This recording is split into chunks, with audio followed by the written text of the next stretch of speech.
Crew के लिए जिसने आज कसरत के साथ प्रस्तिश के वसीला से काम किया, हम शुक्रगुजारी करेंगे और उस जलाली खुदा के लिए ज़ोरदार तालियां बजाएंगे जो आज अपने हादिम को हम सब के बीच में जिसने खड़ा किया और आज अपने हादिम में से होकर हमसे बोलने का ये खुदावंद का फजल है, ये उसका रहम है कि आज हम उसकी ज़िंदगी बख्श आवाज़ को सुनने को है। हालेलुया।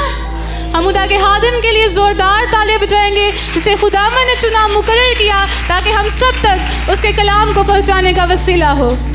आमीन। यीशु मसीह के नाम में आप सबों की सलामती हो।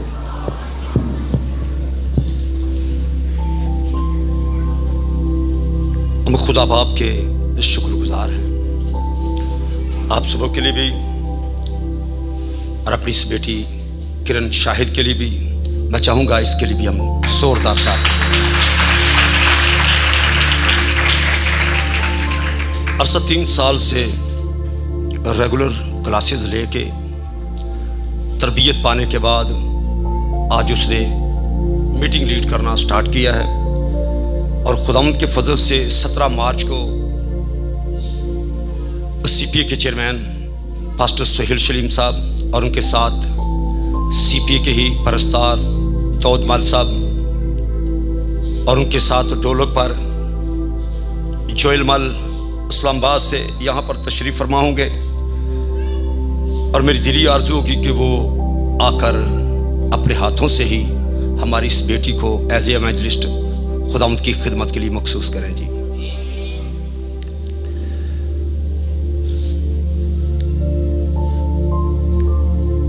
आई वक्त है उसकी आवाज को सुने। फिलिपियों 3 बाब जब कहा जाता है कि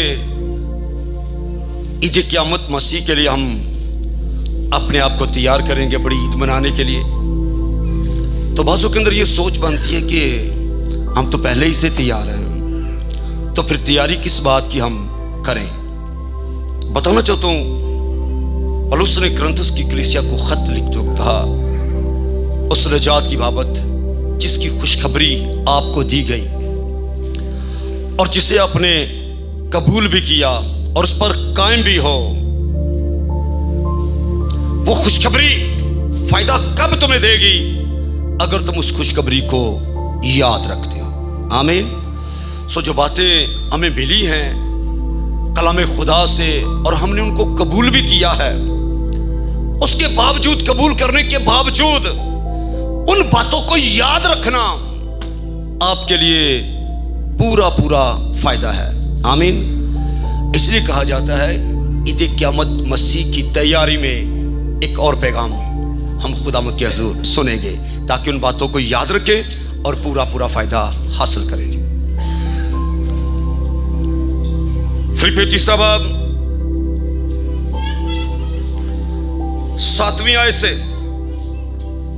लिखा है, लेकिन जितनी चीजें मेरे नफा की थी उन्हीं को मैंने किसकी खातिर? मसीह की खातिर नुकसान समझ लिया है, बल्कि मैं अपने खुदावंद मसीह यीशु की पहचान की बड़ी खूबी के सबब से सब चीजों को नुकसान समझता हूं, जिसकी खातिर मैंने सब चीजों का नुकसान उठाया और उनको कूड़ा समझता हूं, ताकि क्या करूं जी? मसीह को हासिल करूं और उसमें पाया जाऊं, ना अपनी उस रास्तबाजी के साथ जो शरीयत की तरफ से है, बल्कि उस रास्तबाजी के साथ जो मसीह पर ईमान लाने के सबब से है और खुदा की तरफ से ईमान पर मिलती है, और मैं उसको और उसके जी उठने की कुदरत को और उसके साथ में शरीक होने को क्या करूं जी, मालूम करूं और उसकी मौत से मुशाहबत पैदा करूं, ताकि किसी तरह मुर्दों में से जी उठने के दर्जा तक पहुंचूं। यह गर्ज नहीं कि मैं पा चुका या कामल हो चुका हूं, बल्कि उस चीज के पकड़ने के लिए दौड़ा हुआ जाता हूं जिसके लिए मसीह यीशु ने मुझे पकड़ा था। सो कलामे हक के पढ़े जाने पर खुदावंद की बरकत हो जी। जिस्मानी आदमी की समझ में ये बातें बिल्कुल भी नहीं, उसके तो ऊपर से ही गुजर जाएंगी। पर जो कोई रूहानी समझ रखता है, जिसकी अकल रोशन है, उसको इन बातों की समझ मिलती है कि ये कैसे मुमकिन हो सकता है। यहां पर 12वीं आयत में पढ़ा गया, ये गर्ज नहीं कि मैं पा चुका या कामल हो चुका हूं, बल्कि उस चीज के पकड़ने के लिए, किस चीज के, कामलियत के पकड़ने के लिए दौड़ा हुआ जाता हूं जिसके लिए मसीह यीशु ने मुझे पकड़ा था। मैंने इसी आयत से इसलिए शुरू किया है, कोई गलत तालीम ना बना ले इसे, कि पौलुस कहता है कि ये नहीं कि पा चुका या कामिल हो चुका हूं। कामलियत की राह पर क्या कर रहा हूं जी, चल रहा हूं, दौड़ा हुआ उसी की तरफ जाता हूं। बाजों ने इस आयत को लेके अपनी सोच ही गलत कर ली कि कोई कामिल हो ही नहीं सकता, क्योंकि इतना बड़ा रसूल कहता है कि मैं ये नहीं कहता कि पा चुका या कामिल हो चुका हूं। अगर ऐसी कोई सोच है तो ये 15वीं आयत पढ़े जरा नीचे ही। बस हम में से क्या लिखा जी, जितने कामिल हैं, ये वही पौलुस है जो ये कह रहा है कि ये नहीं कि पा चुका या कामिल हो चुका हूं, कामिल हो नहीं चुका, पर मेरी दौड़ इसी तरफ है कि मैं क्या हो जाऊं जी, कामिल हो जाऊं, मुर्दों में से जी उठने के दर्जा तक पहुंचूं। मत्ती की मार्फत लिखी गई इंजील के अंदर यीशु मसीह ने खुद फरमाया, बस चाहिए कि तुम कामिल हो जैसा तुम्हारा आसमानी बाप क्या है जी, कामिल है। इसलिए कोई कमजोर सोच यहां से ना बना ले, इस सोच को अपने अंदर कायम रखना है। पूरी बाइबल कामिलों से बड़ी हुई है, तो जब कामिलों का ऐसा बड़ा बादल में घेरे हुए है और जब कामिल करने वाला मौजूद है, तो फिर कामिल होना नामुमकिन नहीं है। क्या लिखा है, ईमान के बानी और कामिल करने वाले यीशु को क्या करो जी, तकते रहो। कामिल करने वाला जब मौजूद है, फिर कामिल होना मुश्किल नहीं है। यही तो उसकी दौड़ है, इसी तरफ तो दौड़ा चला जाता है। अब उसकी दौड़ के जो हिस्से हैं, रूहानी तरक्की का एक खूबसूरत रुख, ईद क़यामत मसीह की तैयारी का एक बड़ा अच्छा हिस्सा, और वो 7वीं आयत में लिखा है, लेकिन जितनी चीजें मेरे नफा की थी, उन्हीं को मैंने मसीह की खातिर क्या कर लिया जी, नुकसान समझ लिया। जितनी चीजें मेरे नफा की, बड़ी अजीब सोचे हैं ये। मैंने क्या बताया, जिस्मानी बातों के ख्याल में रहता है, जिस्मानियों की अकल से ये बातें बालातर हैं, लेकिन रूहानी जो रूह के मुआफिक चलता है, उसको इन बातों की सही समझ मिलेगी। जितनी चीजें मेरे नफा की थी, उन्हीं को मैंने मसीह की खातिर क्या कर लिया जी, नुकसान नुकसान से इंसान बचता है कि नहीं, बोले जरा? बचता है, पर बड़ी अजीब सोच है। जितनी चीजें मेरे नफा की थी मैंने मसीह की खातर उन्हीं को क्या कर लिया जी, नुकसान। और जरा मैं पढ़ के सुनाना चाहता हूं कौन कौन सी चीजें उसके नफा की थी जिनको उसने मसीह की खातर नुकसान समझ लिया। 5वीं से लिखा 8वें दिन मेरा खतना हुआ। फिलिपियों 3 बाब 5वीं आयत, इसी बाब की 5वीं आयत।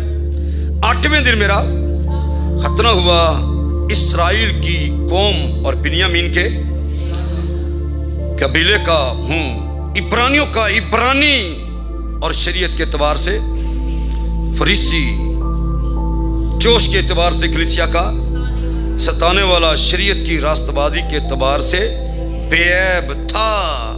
लेकिन जितनी चीजें मेरे नफा, अपनी कौम में अगर रहता तो ये सारी चीजें उसके नफा की थी।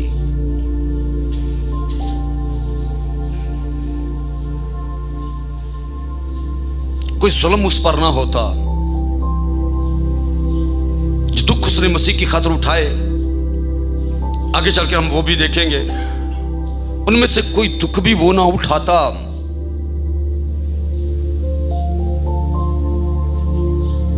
जितनी चीजें मेरे नफा की थी, बिन्यामीन के कबीले का होना, शरीयत के एतबार से फरीसी होना, ये सब चीजें उसके क्या थी जी, नफा की। तरबियत करने वाला, पहले उसने खुद तरबियत पाई गमलीएल से, फिर तरबियत देने वाला अपनी कौम में बड़ा जबरदस्त सुरमा होता, आला मुकाम मिलता उसे, इज्जत की जगह थी उसके लिए। अगर वो अपनी कौम में, अगर वो यहूदियों में रहता। लेकिन क्या लिखा 7वीं आयत में? लेकिन जितनी चीजें, क्या लिखा जी, मेरे नफा की थी, उन्हीं को मैंने मसीह की खातिर क्या कर लिया जी, नुकसान समझ लिया। क्योंकि मसीह को उसने क्या कर लिया जी, कबूल कर लिया। मसीह की मनादी करना उसने शुरू कर दी। अब वो मसीह को कबूल करने के बाद अपनी कौम की नहीं, बल्कि किसकी गवाही देता था, यीशु मसीह की गवाही देता था। लिखा, बल्कि मैं अपने खुदम मसीह यीशु की पहचान की बड़ी खूबी के सबब से सब चीजों का नुकसान क्या करता है जी, समझता हूं। सब चीजों को क्या समझता हूं, नुकसान। क्यों? अगर मुझे इज्जत मिल जाती, मुकाम मिल जाता, कोई दुख भी मेरी जिंदगी में ना आता, और मरने के बाद मैं आग और गंधक की झील में डाला जाता, तो मुझे कुछ हासिल नहीं था। क्योंकि इंसान सारी दुनिया हासिल कर ले और अपनी जान का नुकसान उठाए तो उसे क्या हासिल। मसीह की पहचान की बड़ी खूबी, जब किसी को मसीह की पहचान मिलती है, वो सब चीजों को मसीह की खातिर नुकसान समझता है। क्यों समझता है?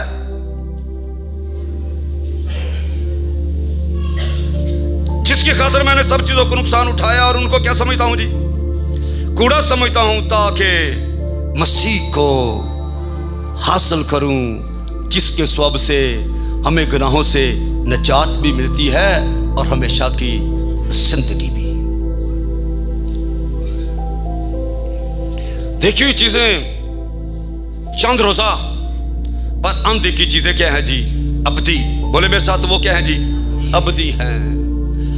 कहते हैं देखी हुई चीजों को मैंने क्या समझा जी, नुकसान, कूड़ा समझता हूं उन चीजों को, पर जो नजर नहीं आ रही अबदी है, हकीकी है, मैं उनको अपनी जिंदगी के अंदर लेना चाहता हूं, और वो मसीह को कबूल करने के सबब से मिलती हैं।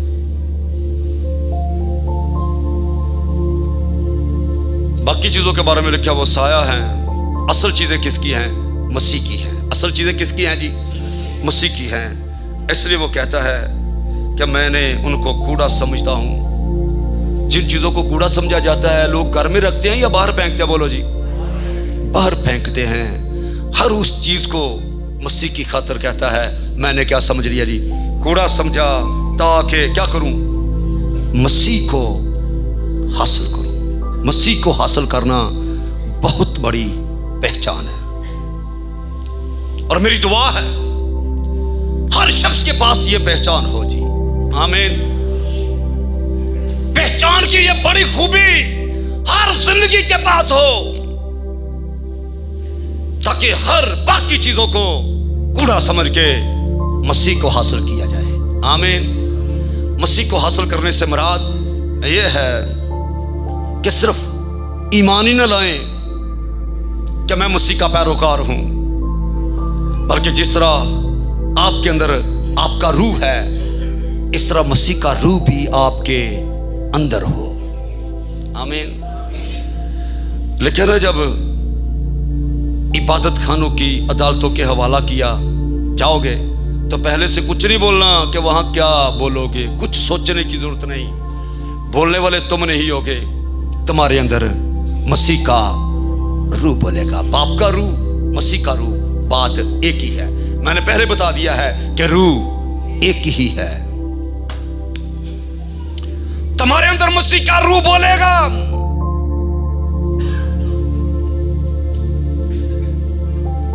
इतनी बड़ी ब्लेसिंग, पहले से सोचने की जरूरत नहीं।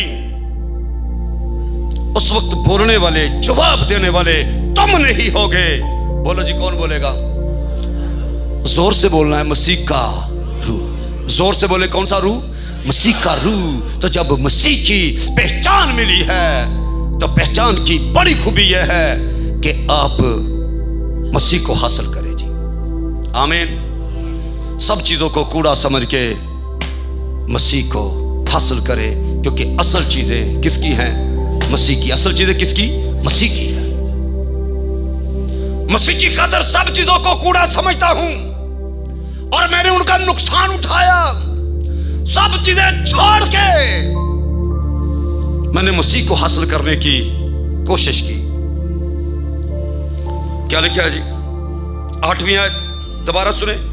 बल्कि मैं अपने खुदावंद मसीह यीशु की पहचान की बड़ी खूबी के सबब से सब चीजों को नुकसान समझता हूं, जिसकी खातिर मैंने सब चीजों का नुकसान उठाया और उनको क्या समझता हूं जी? कूड़ा समझता हूं, ताकि मसीह को हासिल करूं और उसमें पाया जाऊं। हालेलुया। मसीह में पाया जाऊं। जब मसीह का रूह आपके अंदर होगा तो आपके अंदर रह के ही वो काम करना शुरू करेगा। और वो काम क्या होगा? वो अपनी मर्जी तुम पर जाहिर करता जाएगा। और जिसके अंदर मसीह का रूह होगा वो अपनी नहीं, वो मसीह की मर्जी को पूरा करता जाएगा। आमीन। मसीह में पाया जाना, मसीह की मर्जी को पूरा करना। और पेशतर कई बार बता चुका हूं, एक रूहानी शख्स का यही निशान है कि वो अपनी मर्जी से नहीं जीता, वो अपने मालिक की मर्जी से जीता है। जिसको उसने कबूल किया, हासिल किया, वो उसी की मर्जी को हमेशा पूरा करता है। मसीह को हासिल करूं, किस में पाया जाऊं जी?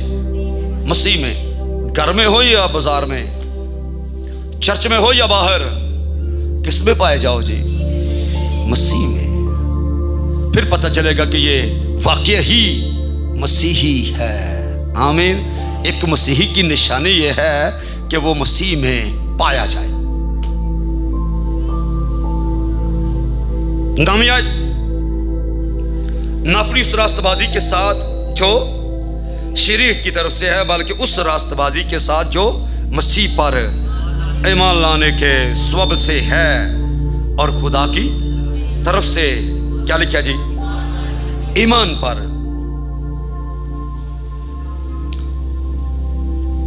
मत्ती की इंजील में इखलाकी शरीयत का भी जिक्र मिलता है, मरकस की इंजील में भी शरीयत। लेकिन यहां जो रास्तबाजी है वो ईमान की रास्तबाजी है। आमीन। जो सब ईमान लाने वालों को क्या होती है जी? हासिल होती है। मसीह पर ईमान लाने वाले हर शख्स को रास्तबाजी जो मिलती है वो रास्तबाजी ईमान से है, जिसके बारे में लिखा है कि मेरा रास्तबाज बंदा ईमान से जीता रहेगा। आमीन जी। रास्तबाज ईमान से जीता है, ना कि चीजों को देख देख के, ना कि बाकी मामलात में। कैसे जीता है? बोले ना जी, ईमान से। इस सोच को अपने अंदर बड़ा ही मजबूत करो कि रास्तबाज कैसे जीता है? ईमान से। फिर वो मुश्किल हालात से कभी घबराएगा नहीं, आने वाली मुसीबतों से वो डरेगा नहीं, ना काल से ना तलवार से, किसी चीज से वो डरता नहीं। जो कैसी हालत में जीता है? ईमान से। रास्तबाज कैसे जीता है? बोले मेरे साथ, ईमान से। और उसके पास जो रास्तबाजी है ना वो शरीयत वाली है और ना कोई और, बल्कि वो रास्तबाजी मसीह वाली। मसीह वाली से मुराद खुदा वाली से मुराद जो खुदा पर ईमान लाने से हासिल होती है। और इसी के साथ क्या? और मैं उसको और उसके जी उठने की कुदरत को, उसको और उसके जी उठने की कुदरत को क्या करूं जी? मालूम। गौर से सुने, मैं उसको और उसके जी उठने की कुदरत को और उसके साथ दुखों में शरीक होने को क्या करूं? मालूम करूं कि कौन सी कुदरत थी जिसके बायस वो तीसरे दिन मुर्दों में से जी उठा। मैं उसको और उसके जी उठने की कुदरत को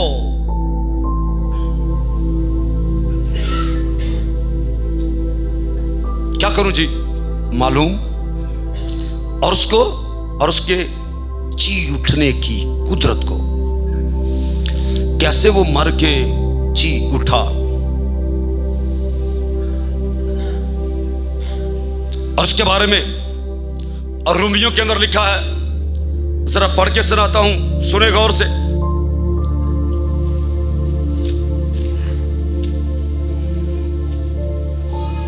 और रोमियो पहला बाब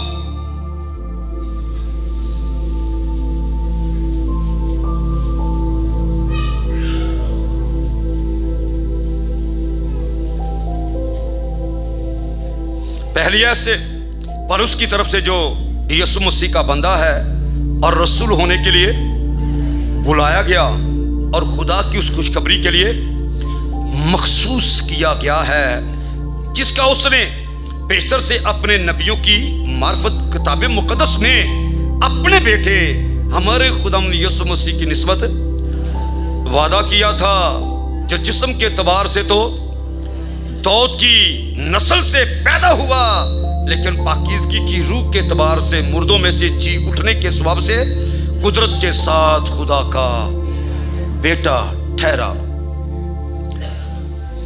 पिछले दिनों लगातार अलोहियत बशरियत बयान की गई। मसीह में दो जातों का क्या है जी? इज्तिमा है। एक इलाही जात है और एक इंसानी जात। उसकी अलोहियत और उसकी बशरियत, अगर कोई शख्स इसका मुकाशफा नहीं पाता तो फिर यह बातें कभी भी समझ नहीं सकेगा। इन बातों को समझने के लिए जानना पड़ेगा। जिस्म के एतबार से तो वो दाऊद की नस्ल से था, लेकिन पाकीज़गी की रूह के बायस मुर्दों में से जी उठने के वसीला से कुदरत के साथ खुदा का बेटा ठहरा। क्योंकि जिस्म तो खाकी इंसानी पहना, लेकिन उसके अंदर जो रूह था वो इंसानी नहीं था। इन्हीं बातों को बारहा आपके सामने रखा गया। अभी भी मैंने बताया, मसीह का रूह, खुदा का रूह एक ही रूह है, एक ही जात है, एक ही असल है, एक ही जौहर है, एक ही जात है, और वो जात इलाही जात है।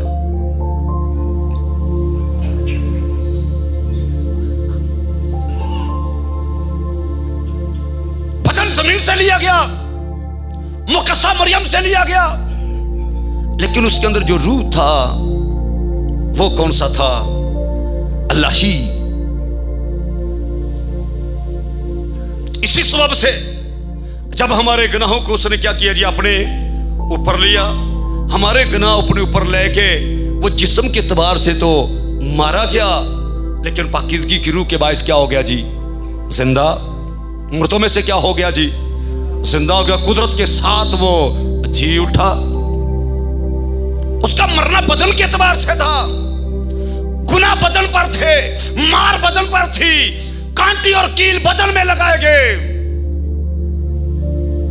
और वो बदन के एतबार से क्या हो गया जी?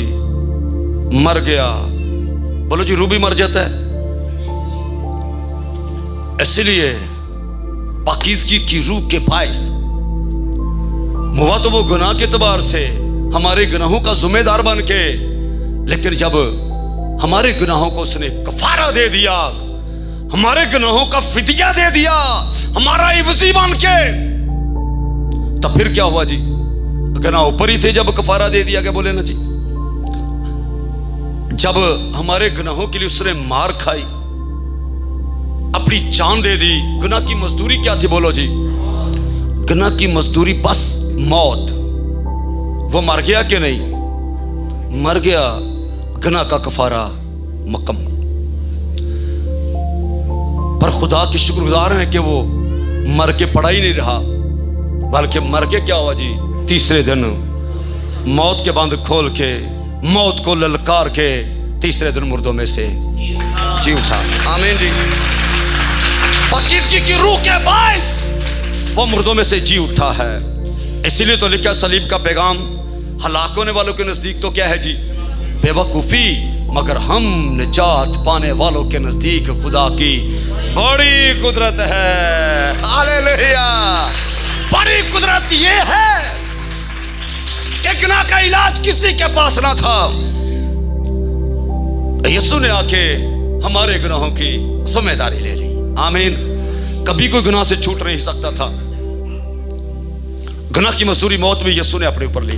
आमीन। इसलिए वो पैगाम, सलीब का पैगाम हलाक होने वालों के नजदीक तो बेवकूफी, मगर हम जिनको नजात मिली है, जिनको हमेशा की जिंदगी मिली है, वो पैगाम खुदा की बहुत बड़ी कुदरत है।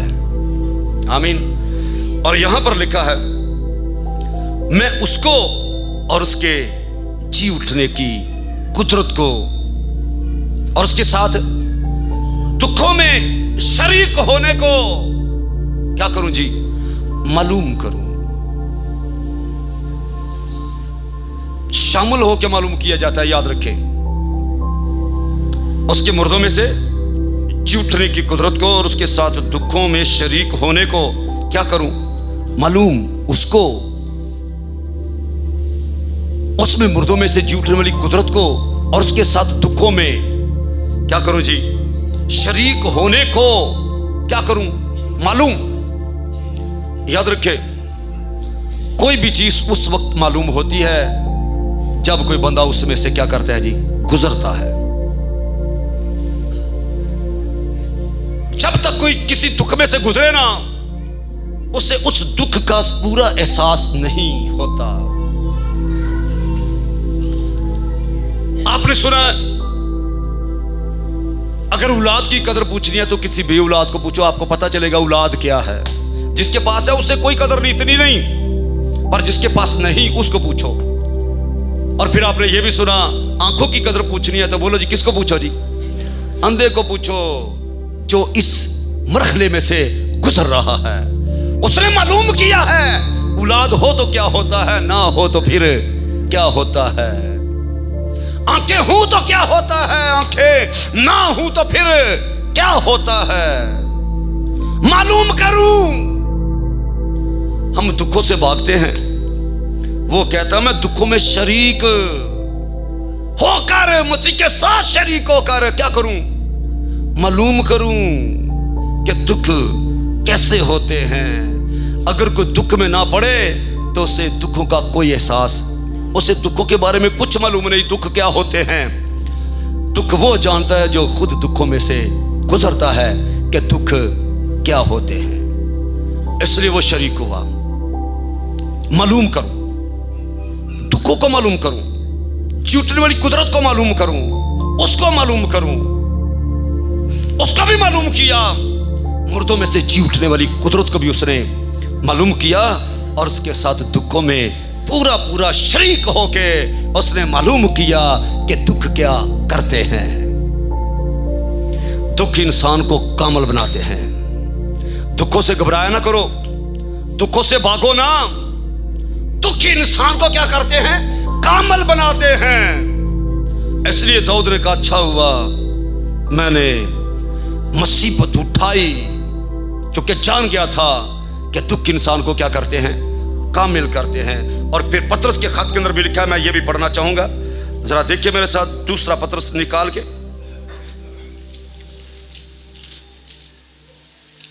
दुखों से भागने वाले जरा इन बातों को ध्यान से सुने। पहला पतरस चौथा बाब,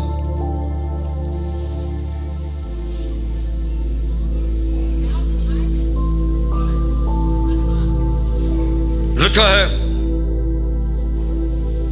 बस जब मसीह ने, पहली आयत, बस जब मसीह ने जिस्म के एतबार से दुख उठाया तो तुम भी ऐसा ही क्या करो जी, मसाज इख्तियार करो। दुखों से भागो कि ऐसा ही मसाज इख्तियार करो, बोलो ना जी।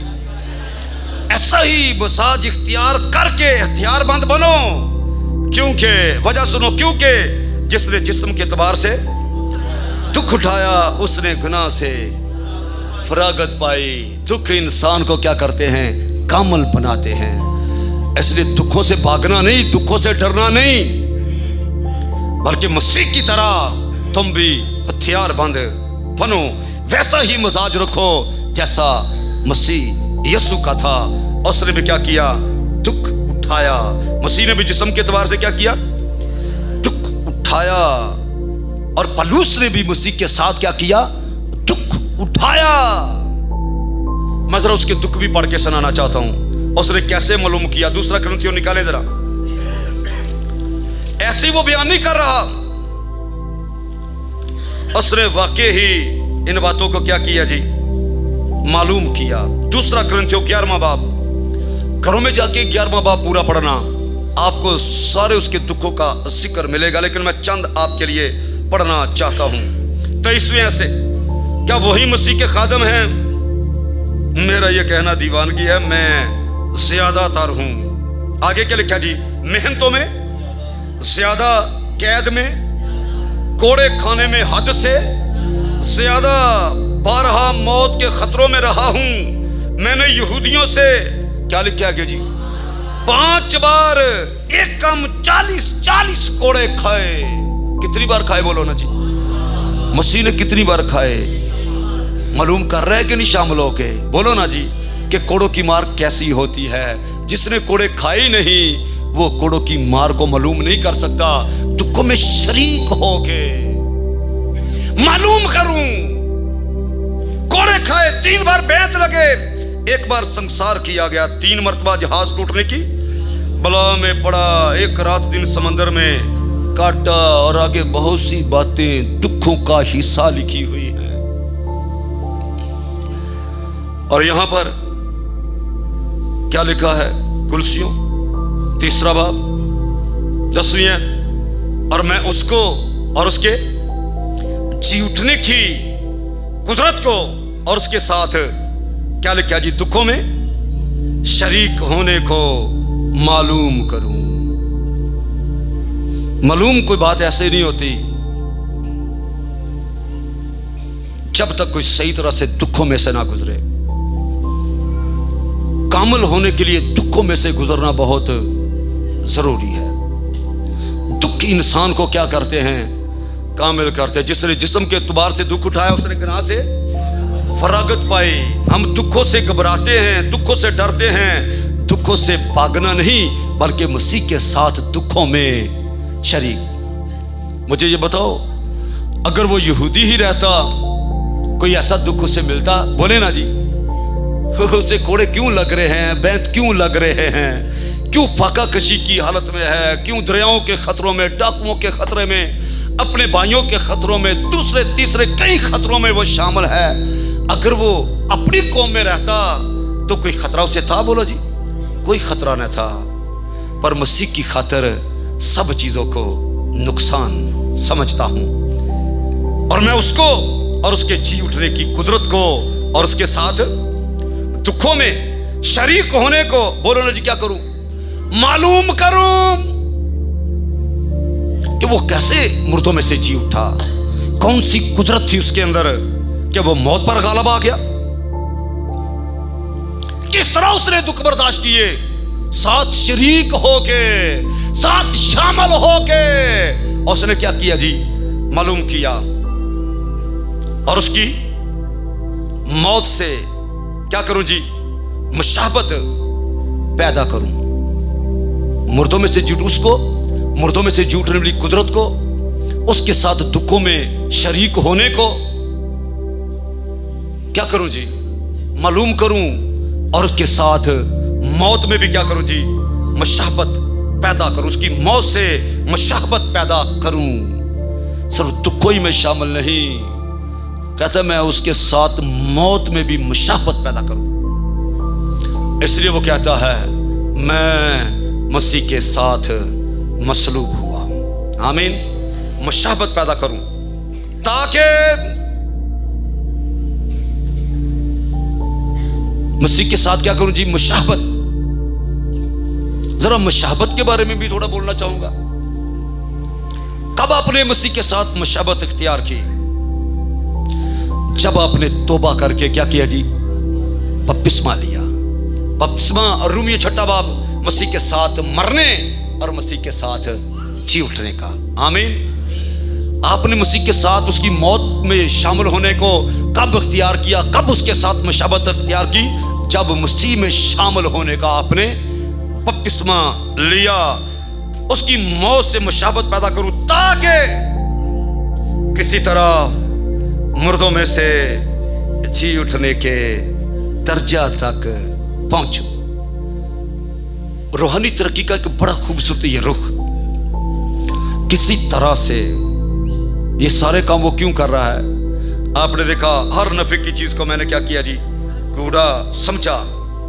उसकी दौड़ सुने, कूड़ा समझा ताकि मसीह को हासिल करूं, मसीह में पाया जाऊं, उसको और उसके जी उठने की कुदरत को और उसके साथ दुखों में शरीक होने को मालूम करूं, उसकी मौत से मुशाबत पैदा करूं। ये सब काम करने की वजह ताकि किसी तरह मुर्दों में से जी उठने के दर्जा तक पहुंचूं। मुर्दों में से जी उठने के दर्जा तक, जैसा रोमियो में लिखा है। जरा सुने गौर से। मैंने कहा ये आम बातें नहीं हैं, आम बंदे की समझ में ये नहीं आ रही।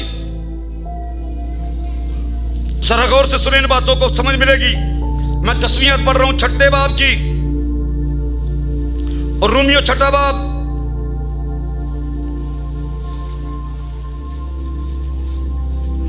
बल्कि मैं 7वीं से पढ़ देता हूं, 6 बाब की 7वीं। क्योंकि जो मुआ वो गुनाह से, बस जब हम मसीह के साथ मुए, कब मुए? मैंने बताया बपतिस्मा के वसीला मुए, तो हमें यकीन है कि उसके साथ जिएंगे भी। क्योंकि और ये जानते हैं कि मसीह जब मुर्दों में से जी उठा है तो फिर नहीं मरने का, मौत का फिर उस पर इख्तियार नहीं होने का। क्योंकि मसीह जो मुआ गुनाह के एतबार से, आगे के लिखा जी, एक बार मुआ मगर अब जो जीता है तो खुदा के एतबार से। याद रखिए, जब खुदा के एतबार से बात आती है तो इसको ऐसे समझ नहीं मिलेगी। इसकी समझ तब मिलेगी जब आप खुदा के बारे में पहले जानते होंगे। और खुदा के बारे में आप जानते हैं, खुदा की खूबी, खुदा रूह। जहां पर खुदा मोहब्बत है, पसंद करने वाली आग है, वहां पर लिखा है खुदा क्या है जी? रूह है। तो यहां पर जब खुदा के एतबार से बात आती है तो बात सुनो, सीखने वाली बात रूह के एतबार से। क्योंकि मसीह जो हुआ गुनाह के एतबार से, यानी बदन के एतबार से, गुनाह बदन पर थे, गुनाह के एतबार से एक बार हुआ, मगर जो अब जीता है तो खुदा के एतबार से, यानी रूह के एतबार से जीता है। इसी तरह आगे क्या लिखा है? तुम भी अपने आप को क्या करो? गुनाह के एतबार से, यानी जिस्म के एतबार से मुर्दा, मगर खुदा के एतबार से मसीह यीशु में जिंदा समझो। हालेलुया! जिस्म के एतबार से मुर्दा, पर रूह के एतबार से जिंदा। जब बात जिस्म और रूह को फर्क करके समझोगे, फिर समझ आएगी कि हम मरे कैसे और जिंदा कैसे हुए। आमीन। मसीह जो हुआ गुनाह के एतबार से, यानी बदन के एतबार से हुआ, जब जी उठा पाकीज़गी के रूह के एतबार से वो मुर्दों में से जी उठा। इसी तरह तुम भी जिन्होंने मसीह को हासिल किया है, जो मसीह में पाए जाते हैं, जिन्होंने मसीह को मालूम किया, मुर्दों में से जी उठने वाली कुदरत को क्या किया है जी? मालूम किया। उसके दुखों में शरीक होने को मालूम किया। मसीह के साथ मौत में मुशाहबत पैदा की, उसके साथ दफन हुए। बपतिस्मा के वसीला से क्या हुआ जी? दफन हुए। तो जो मसीह के साथ दफन होता है, वही मसीह के साथ जिंदा भी होता है। आमीन। पहले दफन होना और फिर जिंदा होना। और गलतियों के अंदर यह बात बड़ी वाज़ेह कर दी गई, जरा सुन लीजिए भी। पौलुस रसूल का यह खत गलतियों के नाम, बड़ी खूबसूरत आयत, 5वां बाब 24वीं आयत। और जो पढ़े ना, क्या लिखा है? जो मसीह यीशु के हैं। आप किसके हो? बोले ना जी, मसीह यीशु के। तो किन की बात हो रही है? हमारी बात हो रही है। और जो मसीह यीशु के हैं, उन्होंने जिस्म को उसकी रगबतों और ख्वाहिशों समेत सलीब पर खींच दिया है। जमीन पर रहते हो, मसलूब जिंदगी बसर करो। जो मसीह यीशु के हैं, जिस्म को रगबतों और ख्वाहिशों समेत क्या कर दिया जी? सलीब पर खींच दिया है। मालूम करो मैं उसको और मुर्दों में से जी उठने वाली कुदरत को और उसके साथ दुखों में शरीक होने को क्या करूं जी? मालूम करो। पौलुस ने मालूम किया, आप भी मालूम करो कि मैं मसीह के साथ मसलूब हुआ हूं। आमीन। जो मसलूब जिंदगी बसर करना शुरू करेगा, वो ये जानेगा कि मैं वाकई मसीह के साथ मुर्दों में से जी उठा, और उसकी जिंदगी मुर्दों में से जी उठी जिंदगी है। आमीन। मुर्दों में से जी उठी जिंदगी ये इख्तियार रखती है। जो खुद मुर्दों में से जिंदा हुआ है, उनको यीशु ने कहा, जाओ बीमारों को अच्छा करो और मुर्दों को जिंदा करो। तुम भी जिंदा हो, मुर्दों को भी जिंदा करो। ये आपके अंदर कुदरत है। जिन्होंने मसीह के साथ मुशाहबत कायम की है, मुशाहबत बना के उस दर्जा तक पहुंचे हैं क्या मालूम करें कि मसीह कैसे मुर्दों में से जी उठा।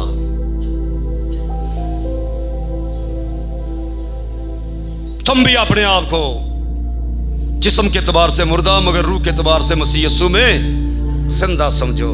25वीं आयत भी सुने जी। अगर हम रूह के सबब से जिंदा हैं, क्योंकि जिस्म के एतबार से तो मसलूब हो गए, मैं मसीह के साथ क्या हो गया जी? मैं जिंदा ना रहा, मसीह मुझ में क्या है जी? जिंदा है। 25वीं आयत में लिखा है, और 24वीं आयत दोबारा, और जो मसीह यीशु के उन्होंने जिस्म को उसकी रागबतों और ख्वाहिशों समेत कैसे कर दिया जी? सलीब पर खींच दिया। जिस्म तो सलीब पर खींच दिया। अब वो जो जीता है, कैसे जीता है? रूह के एतबार से। रूह के एतबार से अपने आप को मसीह यीशु में क्या करो जी, जिंदा समझो। जिस्म के एतबार से मुर्दा, मैं मसीह के साथ मसलूब हुआ।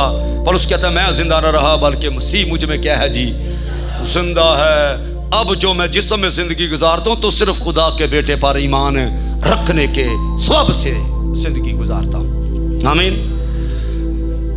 अगर रूह के सबब से जिंदा हैं, अगर हम, मैंने क्या बताया, जो मसीह यीशु में हैं उन्होंने जिस्म को खाश और राकतों समेत क्या कर दिया, सलीब पर। वो तो मसरूब जिंदगी गुजार रहे हैं। मैं मसीह के साथ मर गया, मैं जिंदा ना रहा, मसीह मुझ में जिंदा है। और ऐसे लोग जिनके हाथों और पांवों में कील लगे हुए हैं और जो अपने आप को सलीब पर लटका हुआ देख रहे हैं, अपने आप को मसीह के साथ मसलूब जानते हैं, अगर हम रूह के सबब से जिंदा हैं तो रूह के मुआफिक चलना भी चाहिए।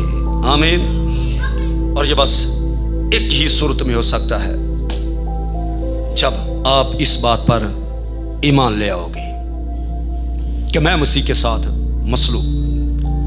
हर नफे की चीज को मैंने क्या समझा जी, मसीह की खातिर नुकसान समझता। मसीह को हासिल करूं, मसीह में पाया जाऊं, उसको और मुर्दों में से जी उठने वाली कुदरत को और उसके साथ दुखों में शरीक होने को क्या करूं जी, मालूम करूं। आप जरा गौर करें, आपको मालूम हो जाएगा, हुबहू आपको मालूम होगा कि मैं ही मसीह के साथ मसलूब हुआ हूं। आमीन।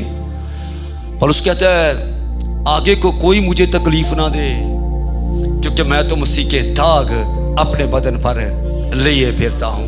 कहता है मैं मसीह के साथ मसलूब हुआ हूं, कील मेरे हाथों में लगे क्योंकि गुनाह मेरे थे, इसलिए कील भी मेरे ही हाथों में लगने थे। गुनाह मेरे थे, कांटों का ताज भी मेरे सर पर ही। गुनाह मेरे थे, कील मेरे पांव में, गुनाह मेरे थे, मेरी पसली में लगाया गया और मैं ही मसीह के साथ क्या हो गया जी, मसलूब हो गया। मसलूब जिंदगी बसर करो। आप मसीह के साथ मसलूब हो चुके हो, जिस्म को खश और रागबतों में सलीब पर खींच दिया है। अब जो जीता है, जो जिंदा है, वो रूह के इतबार से जिंदा है। और आप पीछे सुन चुके हैं, रूह की शरीयत फर्क है, जिस्म की शरीयत फर्क है, जिस्मानी अहद फर्क है, रूहानी अहद फर्क है, रूह की खुराक फर्क है, बदन की खुराक फर्क है। अब जो जीता है, जो जिंदा है, वो रूह के एतबार से है, तो फिर रूह के एतबार से चलना भी चाहिए। आमीन। अशायर बानी, मसीह के बदन और खून की जो ज़ियाफत है, ये बदन के लिए है या कि आपकी रूह के लिए? रूह के लिए। इसलिए उसने कहा मेरी यादगारी के वास्ते यही किया करो। आमीन। जो अपने आप को मसलूब जानता है, मसीह से मुशाबत पैदा करता है, वो मानता है, वो इकरार करता है कि मैं भी मसीह का बदन हूं। कलीसिया क्या है? मसीह का बदन है। और जो आप खाने वाले हो और पीने वाले हो, वो भी मसीह का बदन और खून है। आमीन। इसलिए जरूरी है रूह के मुआफिक चलते हो, जिंदा हो तो उसी के मुआफिक चलो। हर नफे की चीज को मैंने कूड़ा बाहर फेंक दिया, कूड़ा समझता हूं, क्योंकि अगर कोई चीज मुझे गुनाह से नहीं बचा सकती, मेरे लिए कूड़ा है। दुनिया की हिकमत बेवकूफी है, कूड़ा है। किन के लिए? जिनको यह समझ मिली है कि वो मुझे गुनाह से बचा नहीं सकता। सलीब के पैगाम के बारे में क्या लिखा है? हलाक होने वालों के नजदीक तो बेवकूफी, मगर हम बोले ना जी, नजात पाने वालों के नजदीक सलीब का जो पैगाम है, सलीब जो पैगाम दे रही है, सलीब पर जो काम हुआ है, वो आज भी बोल रहा है, सलीब पैगाम दे रही है।